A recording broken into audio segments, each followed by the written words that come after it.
Hello, welcome to the channel. It's I, Chris with a K. I hope everyone's well. You'll have to excuse me if you keep seeing some whiskers here. Look, there's my cat. Sometimes I do like to stroke the Pink Floydian slip there when I'm doing my videos. It calms me. And if you can hear any weird noises, you'll have to excuse me, but my feet are getting a workout down here. So when you're sat down a lot, and your feet are still, sometimes I just like to break free and have a look. There you go. Follow me for more health tips and advice. I'm not a doctor, but I'll have a look. Right, let's get on with the show. Apparently the future has arrived, and according to the billionaire class, it's absolutely wonderful.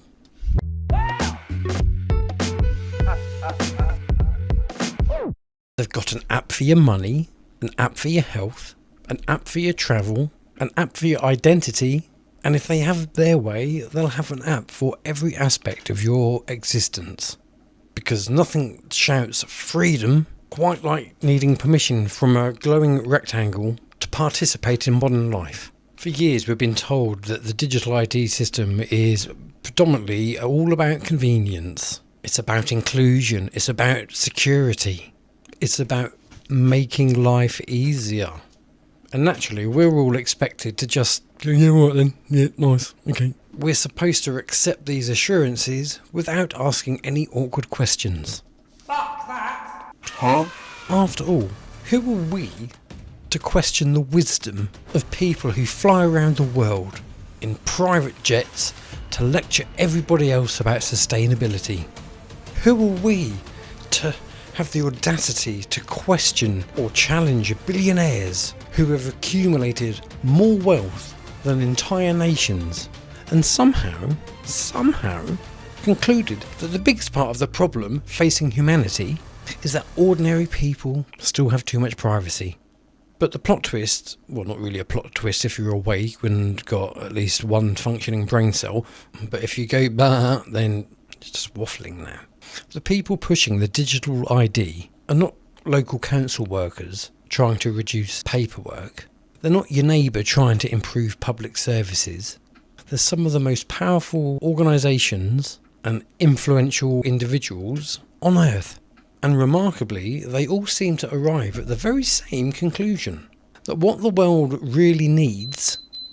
I forgot about the beep, beep, beep. But what the world really needs is a system capable of verifying, tracking, authenticating every individual across an ever-increasing digital society. What are the odds?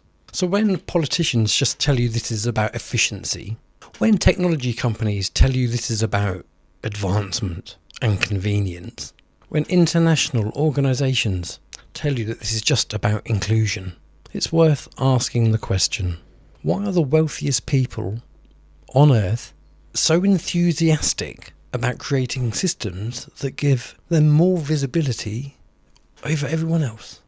Because history should have taught us something rather invaluable. Power very rarely spends billions of pounds, dollars, on infrastructure that it doesn't intend to use. Even track and trace, if we go back retrospectively, that's probably all part of the digital ID. That's probably all part of the digital ID as well. And that's where today's story begins. I come across a video which I'm going to share with you, and this guy will explain it much better than I can as I waffle on. And as he traces the connections, something rather astonishing emerges. The same names keep appearing. The same foundations, the same think tanks, the same global forums. Yes, you know the one. The same billionaire-backed initiatives. It's almost as though a tiny group of extremely wealthy people have developed a bit of a habit of appearing when any major global policy decision is being shaped. A coincidence, obviously. And so today we're going to look at the real map, the real network. We're going to follow the partnerships. We're going to examine the organisations involved. And we're going to look how the United Nations, the World Bank, the World Economic Forum, and ID2020, which is a new one on me, became central players in one of the most ambitious identity projects ever conceived. And whether or not you support the digital ID, which I very much doubt you do, one thing should concern everybody. When a small collection of unelected institutions, multinational corporations, and billionaire-funded foundations all agree on the same destination, it's probably well worth investigating the route that they intend taking us down. And once you see how interconnected these organisations really are, you may begin to wonder whether digital ID is merely a tool for convenience, or whether convenience is simply the marketing campaign. I think we already know that answer, but hey, there may be a few. Let me know in the comments below what you think, and I will see you in the next video. Are the entities and the forces behind digital ID? I've mapped it out. The top 4 are the UN, the WEF, the World Bank, and the ID 2020. Let me take you through it. So the first main culprit who kind of started a lot of this is the United Nations. They have sustainable development goals.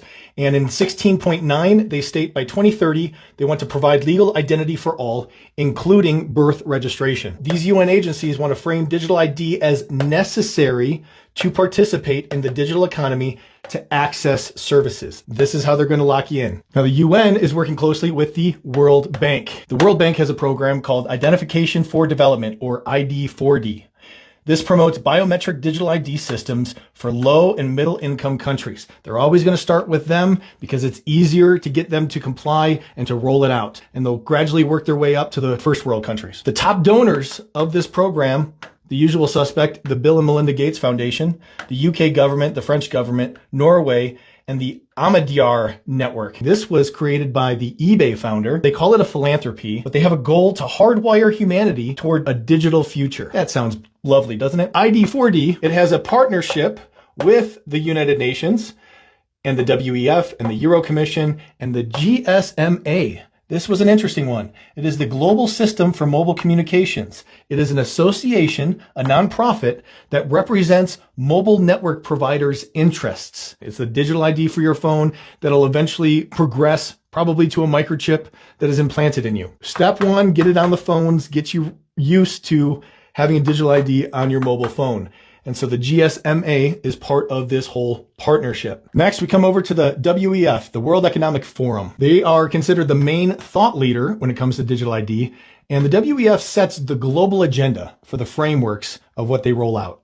Now, you can look through their white papers and the reports. I've listed them here if you want details. Now, one thing to note with the WEF, Larry Fink, it's probably a name you've heard of, especially when it comes to the Trump administration. He is a board member of the WEF, but he also happens to be the CEO of BlackRock. And he also is part of Trump's inner circle. Trump has aligned himself with the technocrats, the billionaires, the globalists. Trump will be part of rolling out the digital ID. He's not going to stop it. The last entity is ID 2020. This is a US-based NGO alliance. It's a nonprofit. Okay, it was formed in 2014. Again, this goes back years and years and years in the planning.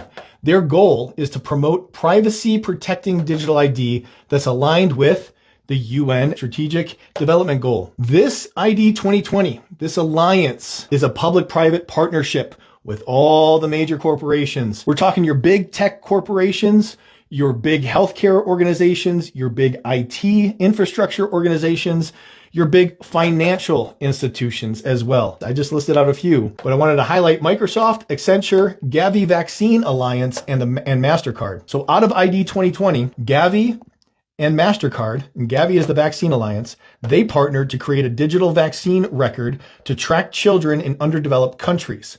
It uses MasterCard's technology. Gavi is the vaccine passport part of the digital ID. Gavi has an alliance with the Bill and Melinda Gates Foundation, the WHO, UNICEF, and World Bank, and others. Now, Gavi says clearly that digital ID innovation is central to its mission. Digital ID identification is central to the mission of a vaccine alliance. Let that sink in. The next partnership that came out of ID 2020 is Microsoft and Accenture, founding alliance partners of ID 2020. Together, they built a blockchain-based identity prototype using biometrics and blockchain to give undocumented people digital ID. And of course, there will be many more steps to come where all the infrastructure railways are aligned to connect everything you do, say, are, buy, sell, whatever, online, whatever is digital, it's all connected to you. But these are the four main players behind it: the UN, the World Bank, the WEF, and ID 2020.